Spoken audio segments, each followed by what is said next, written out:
So, ang guest natin for today ay fresh sa pag-uwi ng Silver Dolphin Trophy sa Corporate Media and TV Awards sa Cannes, France lang naman.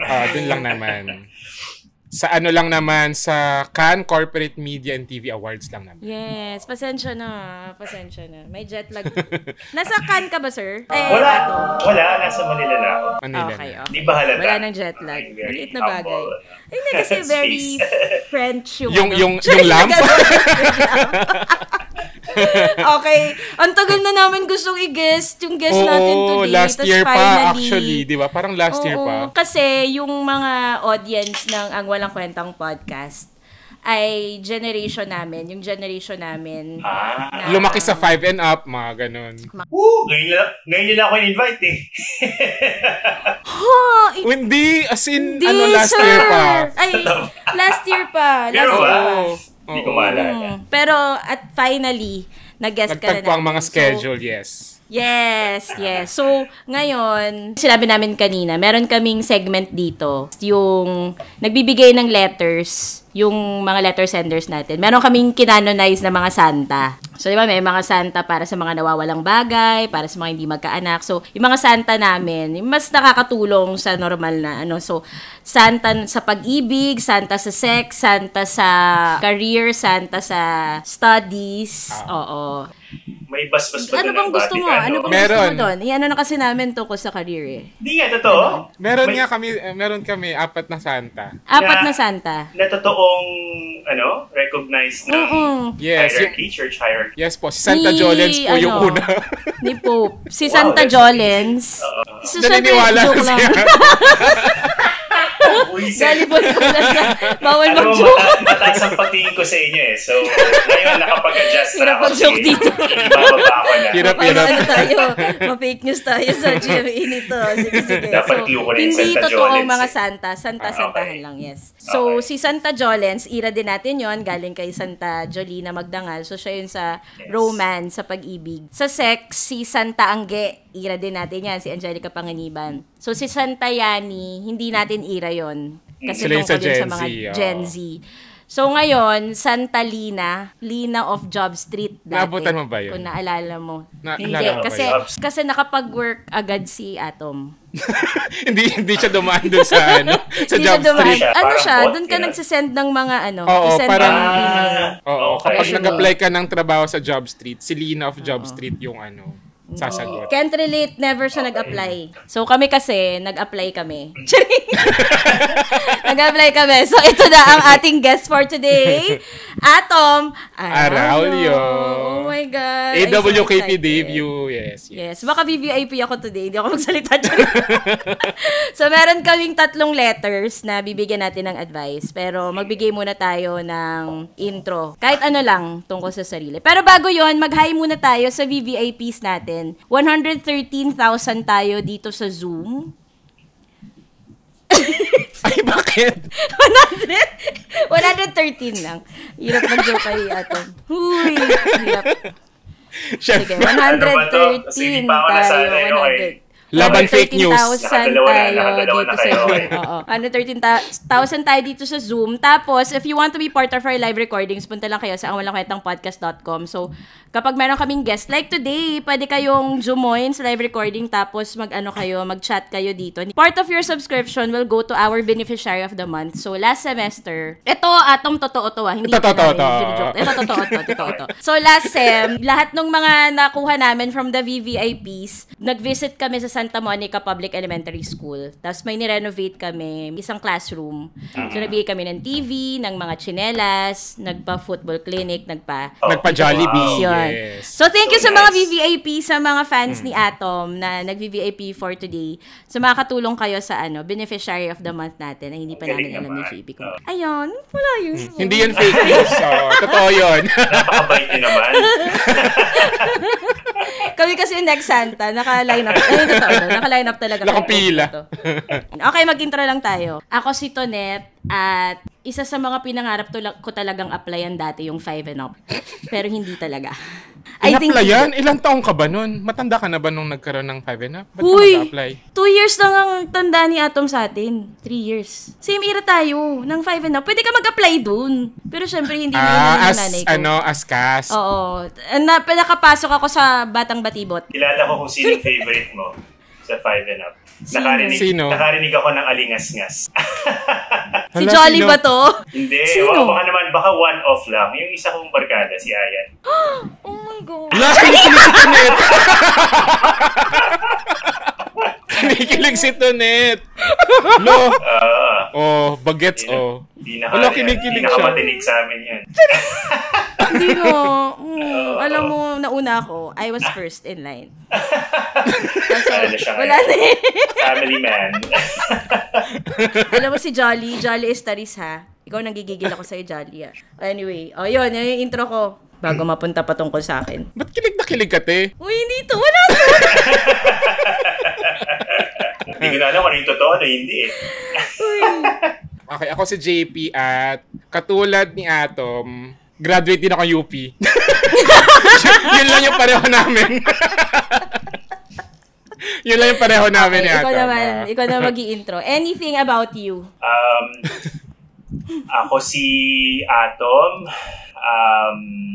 Actually, hindi pa rin ako sure kung ito na yung magiging career ko habang buhay. Related to jobs. Existential pala yung ano laging natin. may uncertainties. Mukhang mag-open up si Atom tonight. Mag-open up. Oh. I think ito na. Explosibo! Hindi naman malalim yun. Ibig ko na sabihin, maraming mga, di ba, mga tanong-tanong kung ito ba talaga ang dapat mong gawin? Dapat ba pinursue mo yung ganito? So, feeling ko lang kahit na medyo matagal na rin ako sa media, para hindi nawawala yung ganung mga questions, di ba? Habol ka ba sa COC filing, Atom? Depende. After this podcast, ito magiging Party list. Atom party list. Sabi ni Joseph Garcia, boboto kita dahil boto ako sa'yo. Okay, at ito ang Walang Kwentang Podcast presents Santa Lina, tulungan mo po kami. Okay. So, si Atom, naabutan ko siya sa UP. So, si Atom ay applied physics, tama?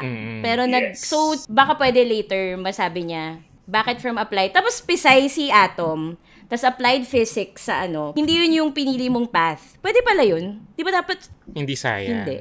Well, dapat hindi. Pero ayoko mademanda ng gobyerno. Hindi, may ganung pagbabanta noon na pag hindi ka kailangan isoli mo yung stipend mo. Hindi ko alam kung ngayon mas strict na sila, pero paano mo naman ipapatupad yun eh? Hindi pa naman alam ng mga bata talaga kung anong gusto nilang maging. Tsaka paano kung, di ba, may mangyari, hindi ka makatuloy sa anumang course na gusto mo. So, mahirap ipatupad yun. Marami rin ako mga classmates na parang galing science high school. Tapos hindi naman nila tinutuloy. Marami. Actually, maraming mga nag-e-end up nga sa arts tsaka creative sector. Si Jessica Zafra, I think, beside din yun. Tapos yes! Si,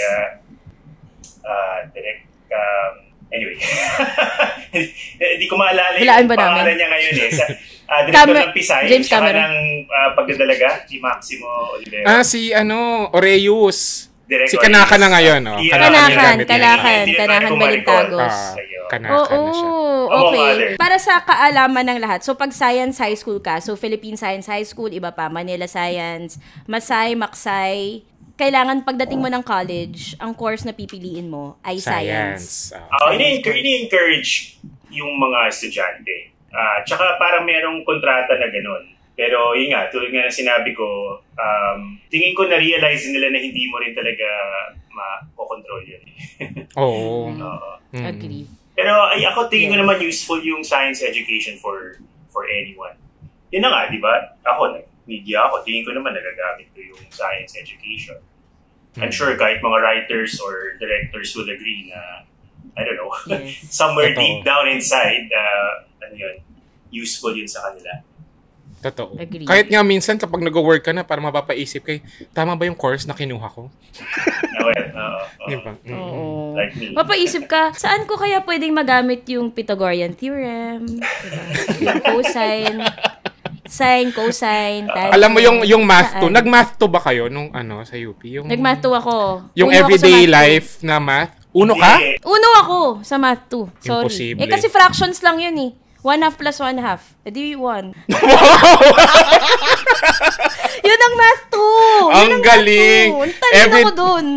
Di ba everyday life yung yung math 2? Oo. Ganun lang yun, fractions, subtraction, division. The limit does not exist. Yan. Kasi kami yung unang batch ng RGEP, yung kami yung pipili. So, Ng para GE, sa mga non-UP listeners and viewers, so, yung RGEP ng UP, yun yung, ikaw na yung pipili ng mga math, science, General education. general education courses. So, yun. So, syempre, Hindi ka naman pinili ko. nagsisi sa pinagpilian mo, sa mga pinili mo. Ay, no, uno ako sa math 2, so. Saan hindi ako naniniwalang math? Uno ka sa math 2. Uno ako sa math 2, pakita ko pa yung class card. Kami class card pa dati, ngayon wala na class card eh. Tapos yun, pipili ka rin mga panitikang panpil. Panpil, oo. Yeah. Sa amin nakaset pa. Tapos, nabasa ko rin, nag-research. Athlete ka rin pala dati. Triathlete, oo. Oh my God. High school hanggang college. So, yan ang advantage nung pagiging member ng national team noon. Hindi ka required na National team ka? Training team, sa triathlon. Ang doon, Sorry naman. ang kagandahan noon, dati kasi required pa yung ROTC eh. Pero kapag kapag part ka ng national training team, kahit na anong sport, para meron kaming light duty, once a week lang.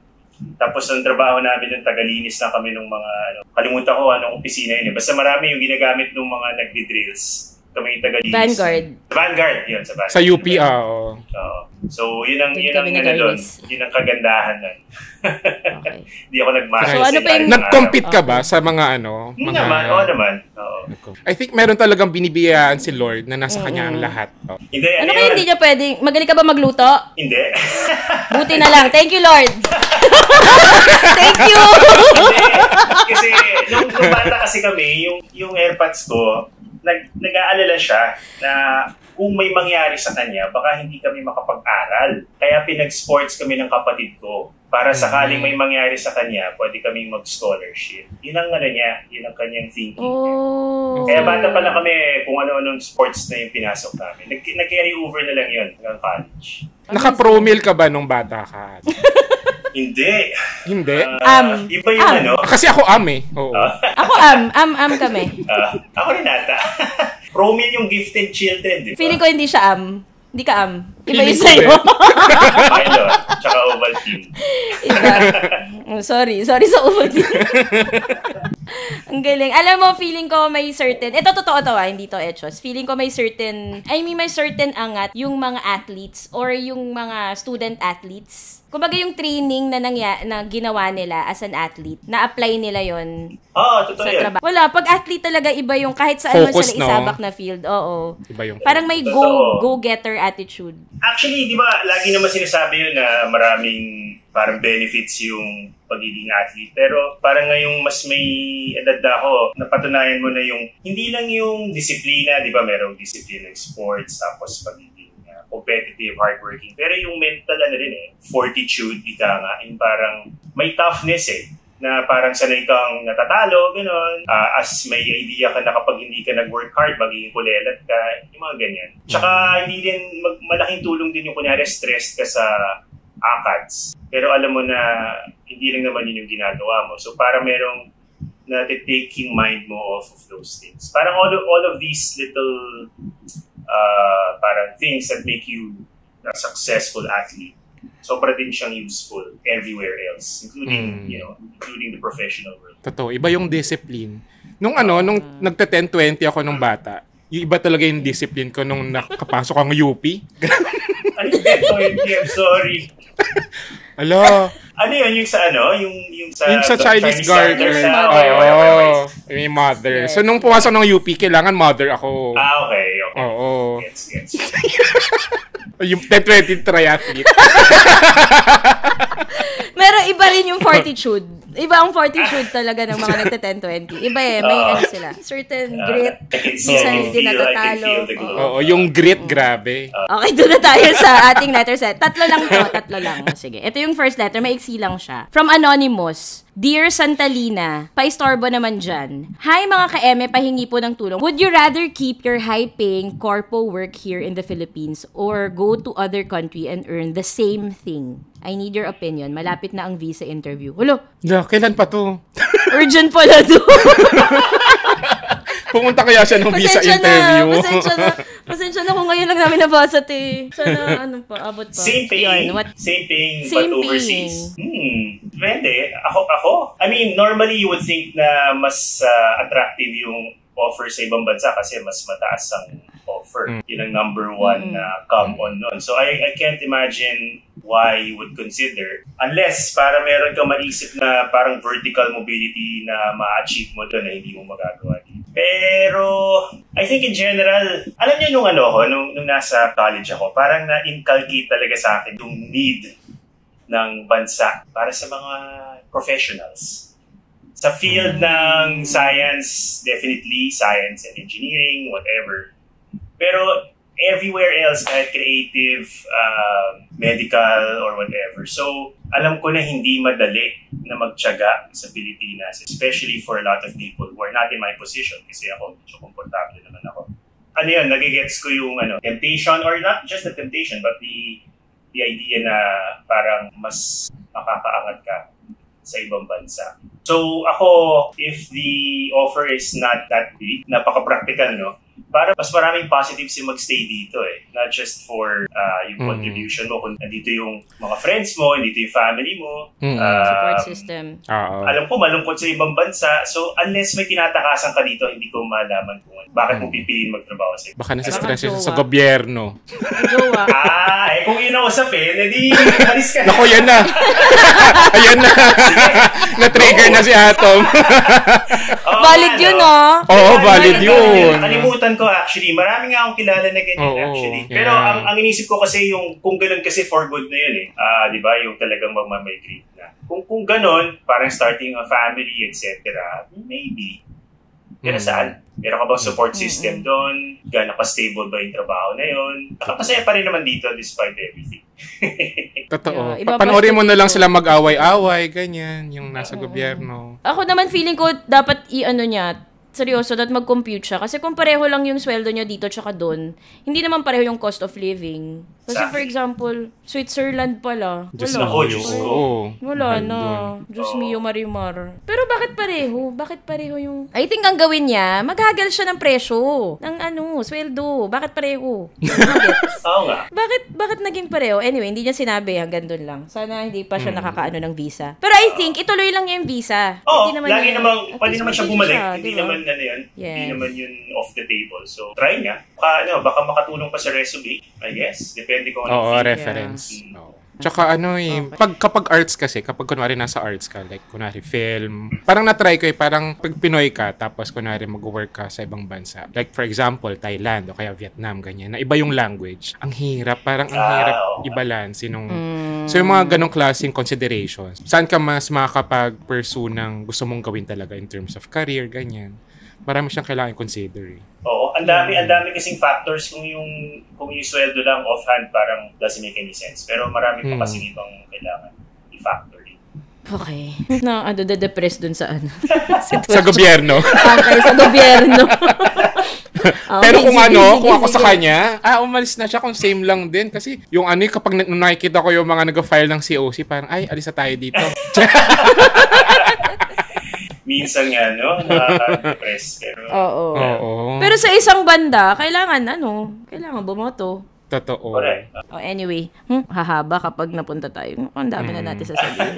Okay, ito na yung next. Hoy, sana yung mga listeners natin tsaka viewers nag-register to vote Totoo. Wala na, tapos na. Para sa mid-elections. Okay. So, hello mga ka-eme. Pwede ba akong dumulog kay Santalina? Nagpaalam pa siya. Sobrang toxic sa work ko. In a span of 3 months, 5 managers na ang nag-resign. Dami niyang Tapos, 3 months, 5 managers? In a span of 3 months, 5 managers na nag-resign. Tapos, nag-reorganization sila, walang proper planning. Tinanggalan ako ng 2 staff. So, ang workload ko ay naging for 3 people. Nagkakasakit na po. Ano? Ang dami niya Every end of the sentence may ano eh. Malungkot siya. Na-establish na niya. Na-establish na natin. We heard you. Nagkakasakit na po ako. Sobrang toxic. Taas ng anxiety ko.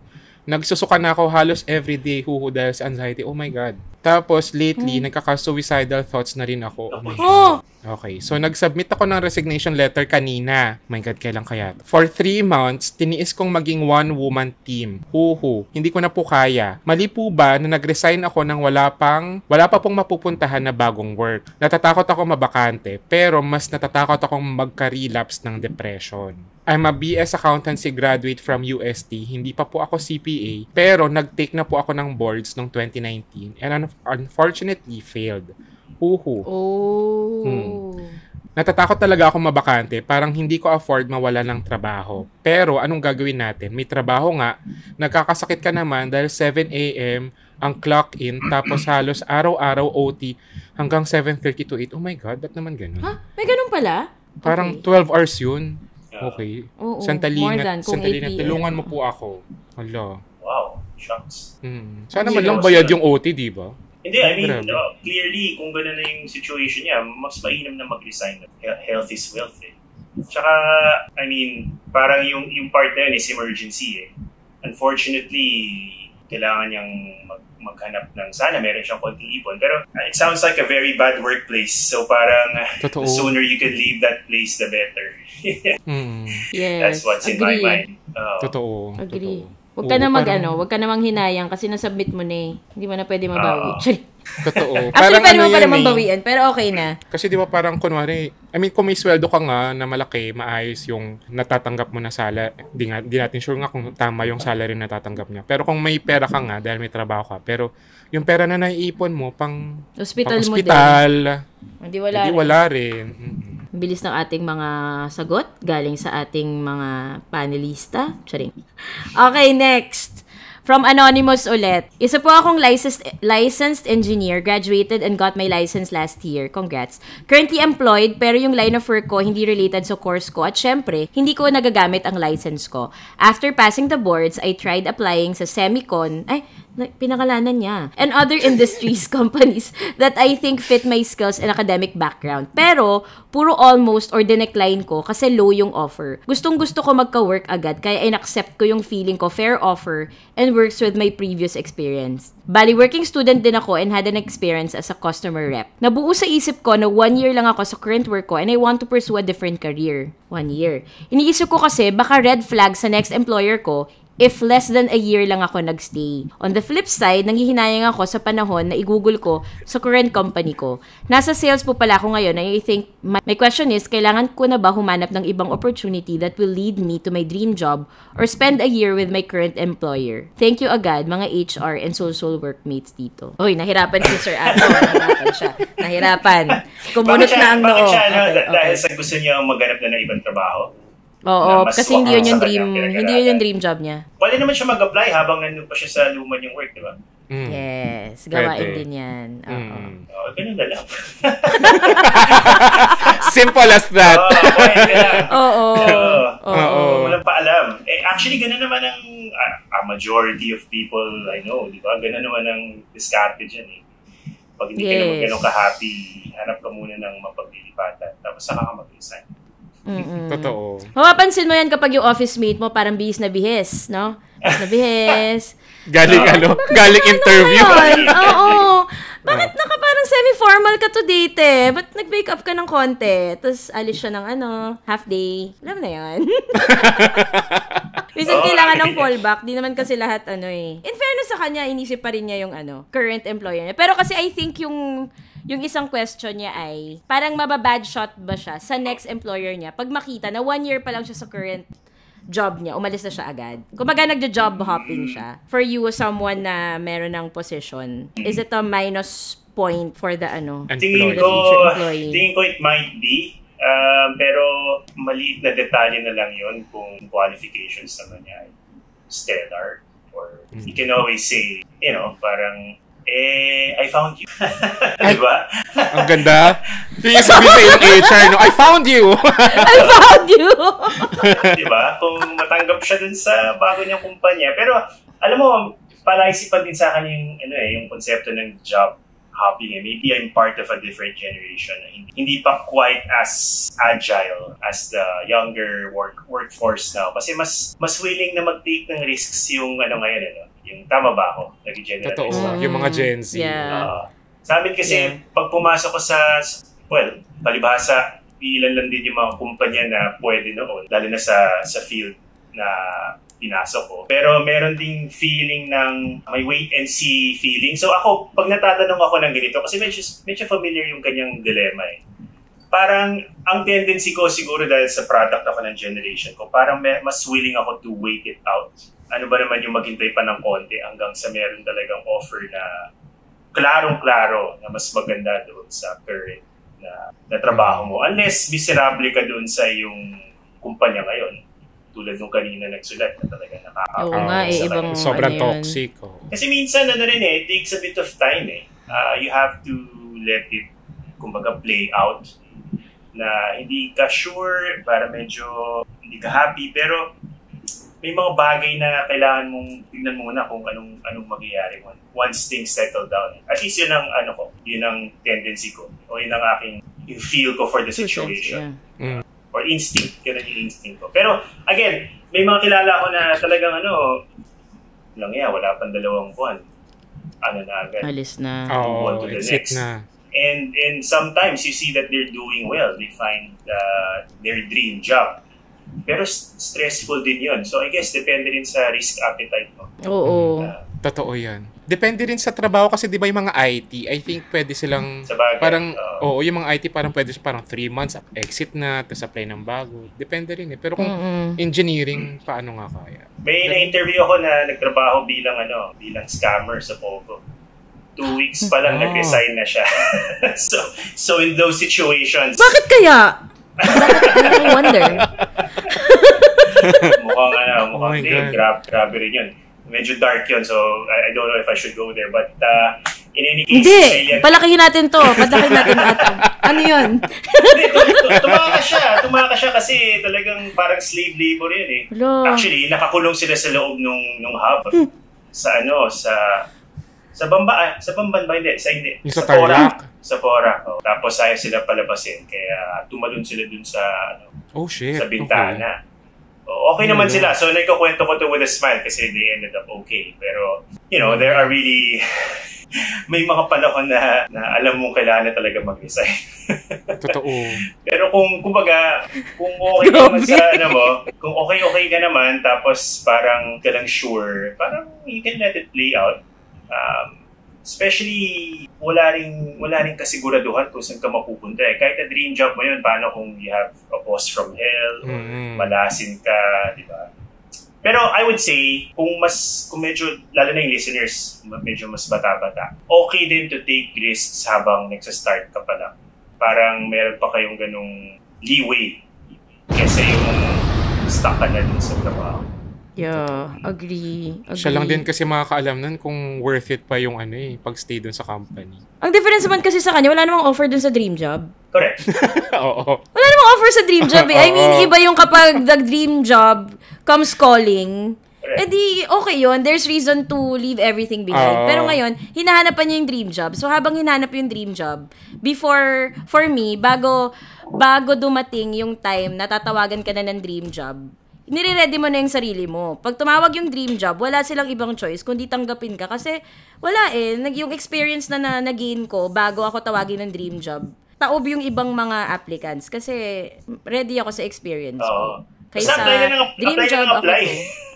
Totoo. Kung mag-resign, apply ka na apply hanggang sa dumating na. Galing na kay Atom yan Pag tinanong bakit, sabi nyo galing. Sabi po kasi ni Atom. Sabi, ba't ka naka semi-formal ngayon? Sabi sabi ni Ato, hello, pwede yun. Pero kapag ng meeting, sorry. Ano ba yun? Unethical ba yun kapag employed ka pa tapos nag-apply ka na sa iba? Parang hindi. Parang lagi namang ginagawa ng mga diba? tao. Never akong naging employed. Well, ginawa ko din yun. Ginawa ko din Kaya yun. okay sa'yo. Hindi kasi trabaho naman siya. Kung hindi mo naman napapabayaan yung current trabaho mo habang nag-a-apply ka, 'di ba? Anong masama doon? Pero kasi hindi ka employed, hindi ka employee noon. Freelancer ka. Ako? Tingin ko hindi naman. Huwag lang daw gamitin yung company resources. Totoo, parang ano naman na 'yun. 'Di ba? Makikiprint. Okay lang yan. Delikadesa naman na 'yun. Makikiprint. Okay lang 'yun. Printer lang naman eh. Ayan, sabi ni Atom, pwede mo kaya. Saan po kayo papunta? Punta po ko ng office ni Sir Atom. Makiprint lang kami kasi okay lang daw. May question ako. Ano yung, kasi 'di ba, lumipat ka to GMA eh. What do you consider that like your leap of faith going to your dream job? Pero 'di ba from GMA to ABS, tas back to GMA? Back to GMA ulit. Oo. Noong 2017. Yes. I mean, pero in a way kasi nung nag-start ako sa GMA, parang ano lang ako noon eh. Hindi pa nga ako graduate ng college noon eh. So I wouldn't really consider it parang starting a career. Nung nag-work ako sa ABS-CBN as a field reporter, nung simula nga, hindi na pa ako, parang sabi ko, babalik din ako sa school. Pero after 5 years, parang, okay, I guess ito na yung trabaho ko. Pero going back to the question, it's definitely a leap of faith. So, in a way, I'm glad na alam ko yung feeling na gano'n. Feeling ko yung medyo precious yung ganong experience, yung nagninilay-nilay ka, weigh mo yung pros and cons, kahit yung conversations that you have with your current employer. Kasi I was very open with my managers in ABS at the time. May ganitong offer. But as far as dream job, I was already at my dream job na naman eh. It was really more of every once in a while maganda i-exercise yung i-imagine mo kung ano ba yung gusto kong makamit after 1 year, after 3 years, after 10 years. Tapos kung na-imagine mo yung path towards that dream in your current situation, then you're good. Pero pag para nakikita mo na hindi mo na kontrolado yung mga bagay, doon ka na medyo napapaisip. So yun lang yung nangyari sa akin, pero ang difference siguro naging very transparent naman ako eh na ganito yung sitwasyon. Na looking back, mabuti na lang din na ganun kasi hindi din maganda yung nagsusunod ng tulay. Tama. Ang liit lang ng media industry. Yes. Ako meron akong isang question. Ano yung best advice na na-receive mo sa mga mentors mo? Wow. Best advice. Medyo mahirap yan. Ako yung best advice, yung okay lang makigamit ng printer from just my mentor just now to print your resolution. Okay lang mag-apply sa marami. Best advice. Not so much best advice eh, pero merong worst advice eh. Ay, sige. Doon tayo dun sa worst advice. Gusto natin yan. Ako, one of the worst things I've heard as far as parang a career kumbaga philosophy is parang pursue your passion. Medyo medyo without context parang sobrang weird nung ganong advice. Kasi may pagka-tone deaf siya eh, di ba? Like, ano ba yung passion? Yung passion, parang hindi naman yun itinadhana. Parang nung pinanganak ka, ito na yung dapat mong gawin. Nakasulat sa bato. Parang feeling ko yung passion, it's something that you cultivate eh. And not everyone will have the opportunity to work in their dream job. I feel like pag napopropagate yung ganong idea masyado, feeling ko it's a disservice to a majority of the workforce who are just trying to make ends meet. So parang ayoko i-cultivate yung ganong illusion. I feel like you can be perfectly happy in a workplace na healthy, maganda naman yung kita, and then yung passion, you can find a space for it somewhere. Yung iba, they find their passion where they work eh. Parang hindi nila alam na passionate pala sila nun. But, since they're surrounded by people who support them, parang meron din pala akong talent for this. So, yun. Isa yun sa mga hindi ko tinatry kong i-manage yung expectations. Lalo na kapag yung mga estudyante nagtatanong ko, do you end up in your dream job? I mean, in some ways, this is a dream job, but this wasn't my dream job. Nung graduate ako ng college, hindi ko naman dream na maging reporter. Pero nung naging reporter ako, naging journalist ako, I became very passionate about it. So don't fuss too much about that. It's wasted energy. Actually, yung yung pag-pursue kasi ng passion, it comes with privilege. Like for example, sa film, ang sarap gumawa ng pelikula, mapasa sa festivals, ganyan. Pero, paano naman yung pang-araw-araw mo na pangkain? Siyempre, kailangan mong i-balance. Masaya na kung meron kang ganong privilege, pursue mo yung passion. Atom para sa party list. Atom. Boto ko sa'yo, Atom! Boto ko sa'yo, Atom! I think yun na yung tagline. Yun na yung tagline. Anong marginalized sector ko? Mga walang trabaho, marginalized. Mga not passionate. Yeah, those pursuing. That's the advocacy. Those pursuing their passions. Marginalized. Santa Atom daw, sabi ko. Santa Atom. Ay, ikaw, JV, anong question mo? Hindi, anong question ko? Parang ang tagal mo na rin nag-work sa media, di ba? Parang 2004? Mga ganun? 2000? Uy, galing mo. 2005. Na parang tagal mo rin sa media. So parang, naka-experience ka na ba ever ng parang na-burnout ka na sa work? Naku, palagi. Ano yung ginawa mong way para mag-get over siya? Kasi marami mga ganun kami mga listeners na parang sasabit ng mga letters.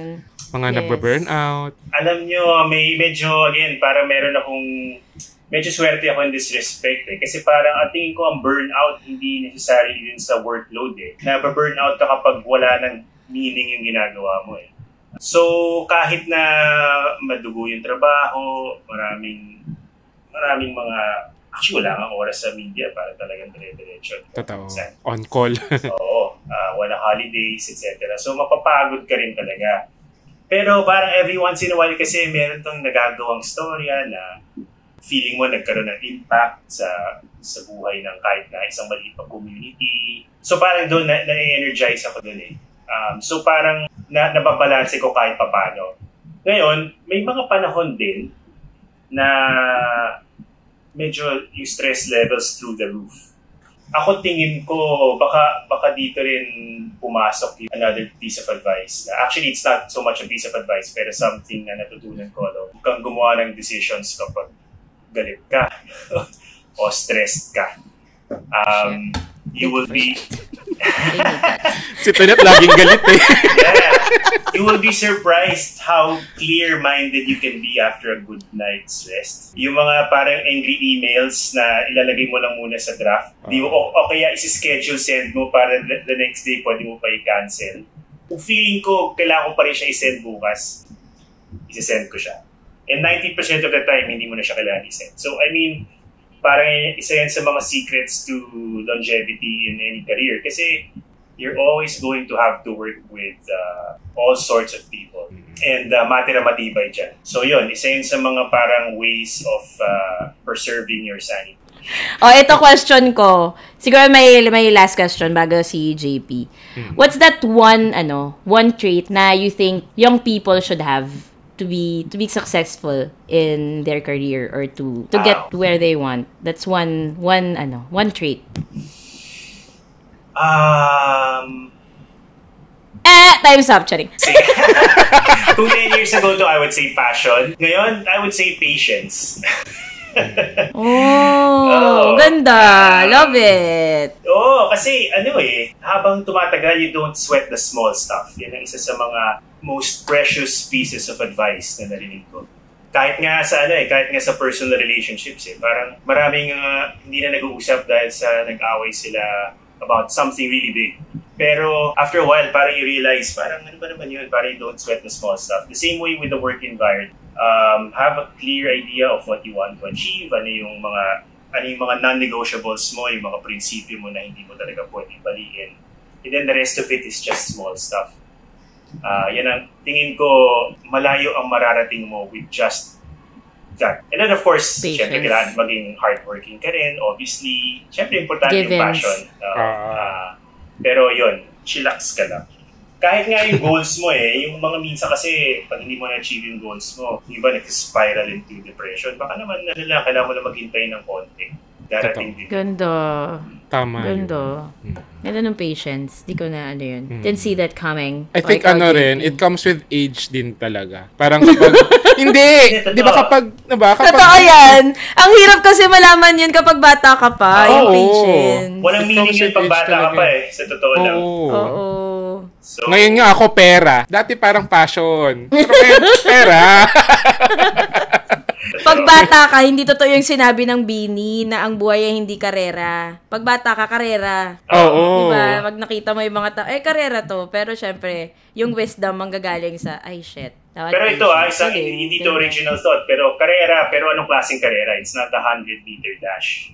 It's a marathon. Diba? So parang, hindi ka, yung unahan, alalahanin mo lang na, sige, mauna ka muna ngayon, pero mahabol dito ka. Parang ganun. Coming from a triathlete yan. Yes, coming from the triathlete. How about coming from the 10-20, Life is mothering.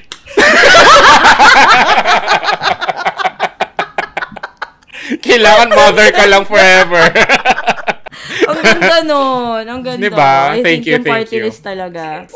For the underrepresented youth na walang passion. Non-passionate. They should be represented They should be represented. Yeah, madami-dami yan. Dami ng party list ngayon. Grabe. I can't believe na my God, ewan ko kung ano nangyayari sa... Nag-rant na ako about the party list system, pero...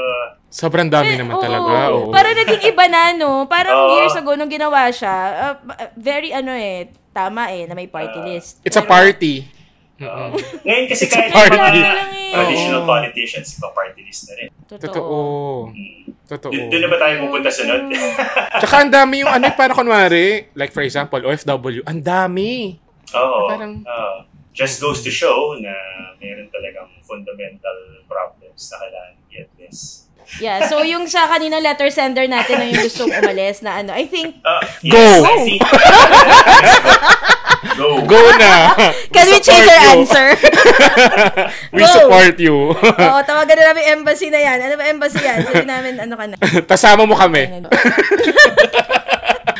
Sige, bilang pagtatapos, ano yung pwede mong masabi sa mga nanonood na mga youth about their career or life in general, coming from a journalist's point of view? Coming from Atom Araulio. Kailan pa naging video kailan pa nagka-video component itong podcast? But out of nowhere yung Change topic ba yun? Change topic? Catch up? Ano nangyari? Mahirap kasi minsan mag-isip pag alam mo nakikita ka Tatanggalin namin. Iklian namin yung thinking silhouette ka para test. Ano yung tanong? Ano yung advice mo as a journalist? Siguro ano yung natutuhan mo from your field na pwede mong mabigay as advice? Ito parang naging message ko to sa graduating class ng Pisay. Di ba matimbang yung terminong scholar ng bayan as UP students, alam natin yan. Pero sometimes na nakakalimutan natin na forever yung burden na yan And in fact, I think the burden extends not just to scholars ng bayan, scholars of the people, pero everyone in general. Kasi meron talaga may tungkulin tayo sa bansa na dapat hindi natin malimutan. And I know that sounds like a motherhood statement. Very mothering, but totoo siya to the extent that we have to go back to the question of para kanino yung ginagawa ko. Kasi madaling sagutin yung ibang mga tanong Pero yung para kanino, hindi siya kasing dali dahil you get caught up with the idea na I'm doing this for myself, and that's fine. I do this for my family, for a better future. But parang ultimately, paano nakaka-contribute yung ginagawa mo sa bansa? And that's not always an easy question to ask. And hindi mo yun lagi mahanap sa workforce. Pero paano ka nakaka-contribute sa labas ng workforce? It took me a while actually to understand what that really means. Kasi sa UP, uso yung terminong serve the people, di ba? Pero ano ba talaga yung meaning? I think hindi lang yan reserved for people who enter politics or mga nagiging aktivista, nagiging volunteers, nagiging members ng NGO. That applies to all of us. So feeling ko, dapat yung ganong klaseng idealism, kinocultivate siya habang bata ka kung wala ka ng ganung base, tapos medyo naging tumanda ka na, madaling mag-erode yung ganung idealism eh. So, kailangan ka mag-stock up sa maraming idealism habang bata ka pa. Para habang tumatanda ka, tapos nagiging mas mahirap na maging idealistic, meron kang baon. Kaya mong balikan yun at hindi ka maging desperado, hindi ka ma-burn out. Kasi yun na nga, sabi ko nga, yung burnout, minsan yung depression, it comes from a place na ang hirap-hirap na trabaho mo pero di mo alam kung para saan. Parang always the question of for whom or para kanino is an important question. Ang ganda noon. Ang hirap naman. Totoo. The last man standing is Atom Araulio. I think yun yung ano. Sorry, pero ang ganda noon. Parang nagde-default ako sa seryosong sagot pag mga ganitong tanong dahil madalas siyang natatanong tapos iniisip ko talaga siya in my free time kasi hindi ko alam kung nakakatuloy yung mga sagot ko eh. Tapos parang pag hindi ko pag kunyari yung mga students nagtatanong, di ba? So meron akong sasabihin. Tapos after ng event, parang may sense ba yun? Tapos naisip ko, parang baka masyadong idealistic or whatever. so na-ingest ko siya. Tapos pag natatanong ako, naalala ko yung mga napagnilay-nilayan ko. Sa mga I think sa age natin. Naalala nyo dati pagka-graduate ng UP? Ako, pagka-graduate ko ng UP, parang halos every month mabalik ako sa UP. Nung fresh grad ako. Pero parang na-realize ko, habang tumatanda ako, hindi na ako nakabalik na UP. Parang nawala na talaga siya. Tapos parang, habang nagsalita ka, parang naalala ko yun na, ang dali nga mawala, nung idealism. Pag nasaba ka na sa totoong mundo.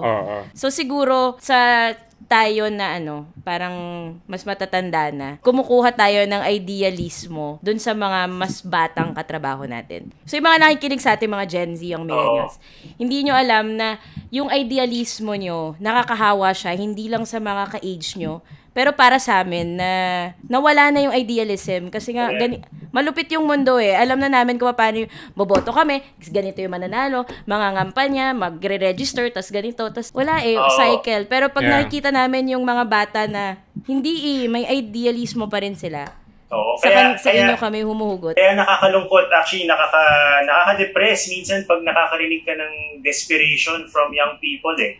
Ako doon ako minsan nade-depress. Parang huwag kayong huwag kayong mag-despair kasi katangian niyo yan eh. Kaya kayo kabataan kasi dapat puno kayo ng pag-asa, puno kayo ng idealism. Actually, dapat nga sobrang idealistic yan na you make stupid decisions sometimes eh.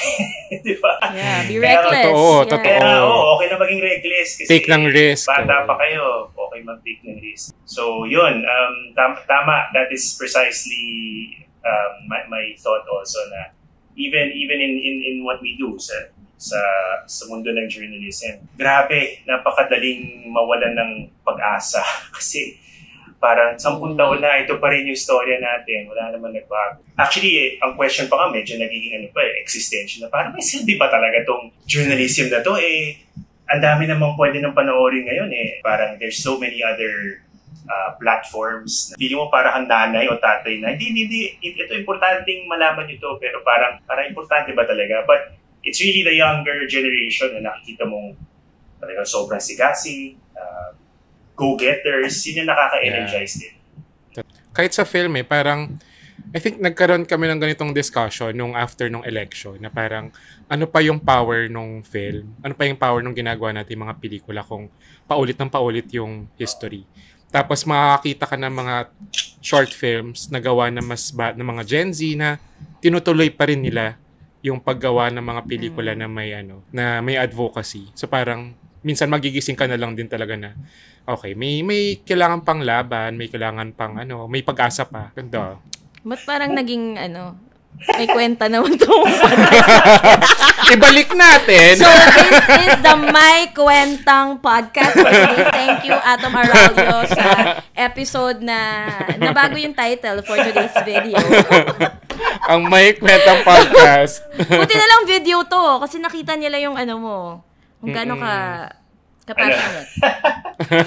Kung gaano ko pinag-iisipan yung sasabihin. Yes. Maraming salamat sa iyong speech sabi nga nito, the graduating class of Ang Walang Kwentang Podcast. We're so honored, like an honor student. bilang pagtatapos, saan ka namin pwedeng makita? Anong gusto mong panoorin namin? May docu-show kami sa GMA, The Atom Aralio Special. So, di ba? Every 2 months yun. So, bi-monthly. Pero yung next is November. So, medyo mahirap siyang abangan. But every other month yun. Excuse me. Eyewitness is every month. And Saksi every night. Tonight.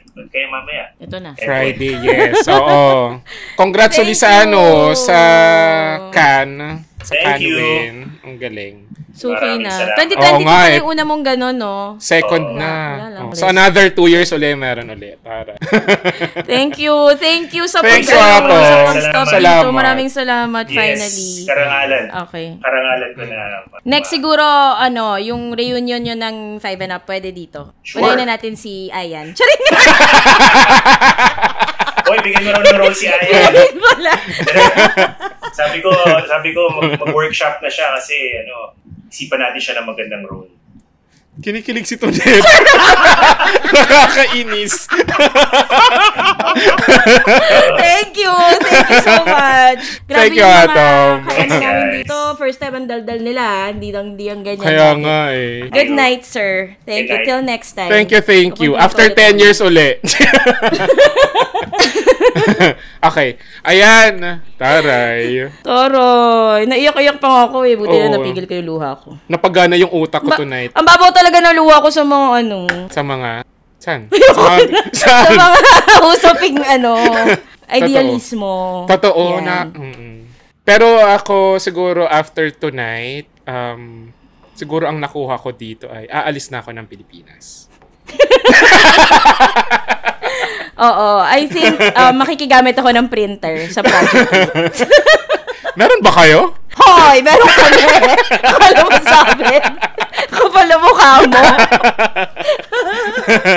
Ayan. So sa mga brands dyan, baka naman you like to partner with us, feel free to email us at angwalangkwentangpodcast@gmail.com. And if you like this episode, please like and subscribe sa Ang Walang Kwentang channel dito sa YouTube, sa Spotify, Ang Walang Kwentang Podcast. We release yung episode every Monday and Thursday, 8 p.m. Tapos, lahat na episodes namin starting last week, i-release na rin namin sa Spotify. 1 week delayed. Yes. So, abangan nyo na rin pagbabalik namin ng 2 episodes a week sa Spotify. Thank you sa mga lumipat din sa YouTube nung nag-YouTube kami. Maraming salamat, guys. Totoo. Namin yan. I-share nyo itong episode ni Atom. Ang ganda ng mga sinabi nyo. Totoo. Share nyo sa mga mga Gen Z, share nyo sa mga Gen X saka millennial na burnout na sa buhay. Send nyo sa akin. Send nyo, sa akin din, isend nyo. Isend nyo ulit para panoorin ko ulit. Kahit na panood na natin sa edit. Kasi kailangan. Send nyo sa akin to.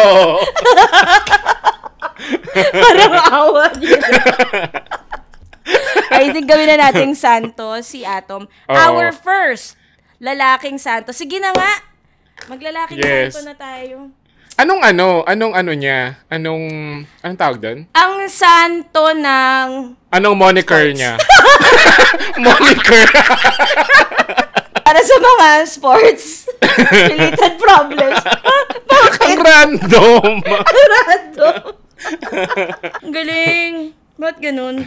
Parang, yung ibang mga sinasabi niya, parang, sabi din naman natin dati, pero parang iba yung kanya. Hindi kasi sa kanya, dinagdagan niya ng mga inculcate. Inculcate. Agile. Oo. Vertical churrut. Vertical horizon. Alam mo, gagamitin ko na yan. Tanungin niyo ako lagi next time. What's that one trait? Vertical mobility. Yes!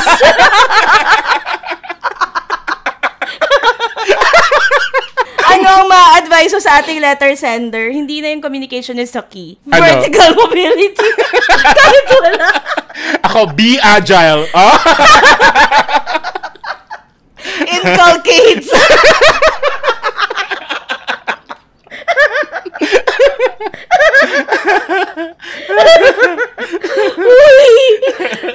I think yun. Atom Aralio, patron saint of vertical ay, alam ko mobility, agility, and fortitude. Naging, ano tawag tawag na Parang vitamins. Para ano? Yung something of the Holy Spirit.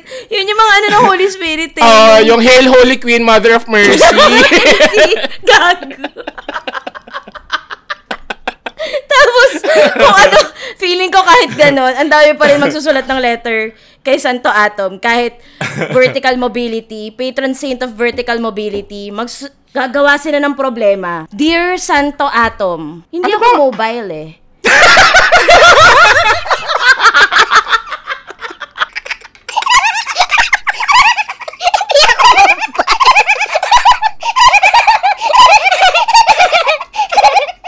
Dear Santo Atom, may problema ako sa pag-ibig eh. Pero, alam ko hindi sa'yo to, pero okay lang sa'yo din.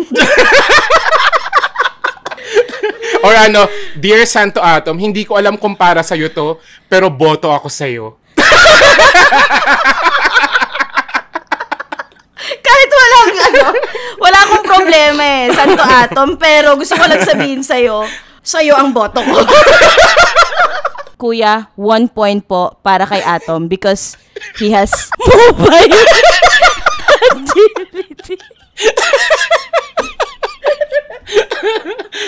Mapagod ako. Ay, Sir Atom, I think kailangan mo ng part 2. Ano yung vertical mobility nga? Anong meaning nun? I think tanongin natin kay Atom. Pabalikin nga natin, Atom. Char. Acting nga. I think palitan na natin si Santa Lina ng Santo Atom. Oo, Santo Atom na. I think tonight, October 4, 8:20 p.m., we canonize Atom Araulio as the newest member. Atom Araulio, now with fortitude. May puting usok na. May puting usok. Ayun na. May bago ng papa. Dito na ang bagong papa. Ano sinasabi? Ano? Vamanos. Gago. Habemos papa. Alam mo, akala ko doon sa yung sabi mo kung ano yung trait na meron dapat yung mga kabataan yan. Akala ko papantayan niya yung mga inculcate, ganyan. Yung vertical mobility, tapos patience. Ay ko, okay, kaya ko palang sabihin din yun. Lumebel tayo doon. Ay, ang sakit sa tiyan. Ano ba yan? Ano pa? Wala na. Tapos na. Bye-bye. Bye-bye.